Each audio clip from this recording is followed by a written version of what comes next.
हिंदवी स्वराज्य व्हावं ही श्रींची इच्छा. परंतु फक्त इच्छा असून चालत नाही, तर त्यासाठी शर्थीनं प्रयत्न देखील करावे लागतात. स्वराज्य उभारणीच्या या प्रवासामध्ये राजांना मोलाची साथ दिली ती म्हणजे त्यांच्या एकनिष्ठ मावळ्यांनी. अलीकडे श्रीमान योगी हे पुस्तक वाचण्याचा योग आला. त्यातल्या काही व्यक्तिरेखांनी मला भारावून टाकलं. त्यांच्याबद्दल थोडंसं शेअर करावंसं वाटलं, म्हणून हा खटाटोप.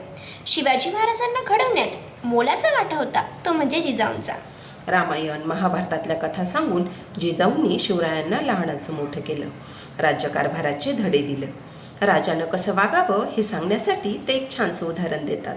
त्या म्हणतात की राजानं वाटेतल्या तुळशीचं पान देखील तोडताना दक्षता घ्यावी, नाहीतर राजानं पान तोडलं तर मागच्या दळाच्या हातात तुळसही उरत नाही. दादोजी कोंडदेव राजांना शस्त्रशास्त्राचे ज्ञान देणारे त्यांचे गुरु.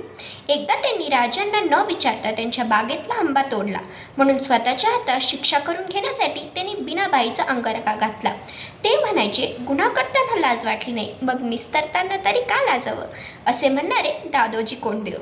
बहिर्जी नाईक दुश्मनाच्या गोटात शिरून त्यांची माहिती काढणारे शिवाजी राजांचे गुप्तहेर.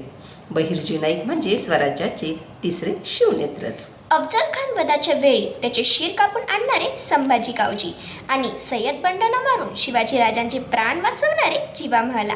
राजे विशालगडावर पोहोचेपर्यंत 300 फौजेनिशी घोडखिंड लढवणारे बाजी प्रभू देशपांडे.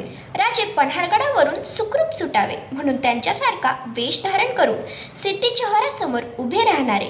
तलवार छातीत घुसल्यानंतरही सोंगातला शिवाजी झालं म्हणून काय झाला, तो काय पालथा पडणार, म्हणून राजांना शेवटचा मुजरा करणारे वीर म्हणजे शिवानावी. औरंगजेबाच्या तावडीतून सुटका करून घेताना शिवाजी राजांच्या जागेवर झोपणारे प्रतिशिवाजी म्हणजेच हिरोजी फर्जंद. पुरंदर किल्ला प्राणाची आहुती देऊनही लढवणारे मुरारबाजी देशपांडे. मुलाचे लग्न बाजूला सारून कोंढाणा किल्ला सर करण्यास निघालेले तानाजी मालुसरे. मिर्झा राजांच्या शामियानात एकटे घुसून त्यांना मारण्याचा प्रयत्न करणारे कुर्तोजी गुजर. आपल्या 6 साथीदारांसहित बेहलोल खानाच्या 10,000च्या छावणीवर चालून जाऊन धारातीर्थी पडलेले प्रतापराव गुजर. अवघ्या 60 मावळ्यांच्या साथीनं पुरंदर किल्ला काबीज करणारे कोंडाजी फर्जंद. बाळाजी आवजी, मोरोपंत, अनाजी दत्तो यासारख्या अष्टप्रधानातल्या मंडळींनी राज्यकारभाराची घडी सुरळीत ठेवण्यासाठी मोलाची भूमिका बजावली. शिवाजीराजे आणि संभाजीराजांनाही खंबीरपणे साथ देणारे आपल्या हिंदवी स्वराज्याचे पहिले सरसेनापती हंबीरराव मोहिते. या अशा कितीतरी ज्ञात आणि अज्ञात मावळ्यांमुळेच स्वराज्याचं स्वप्न सत्यात उतरलं. त्या सर्व मावळ्यांना आणि माझ्या राजांना मानाचा मुजरा.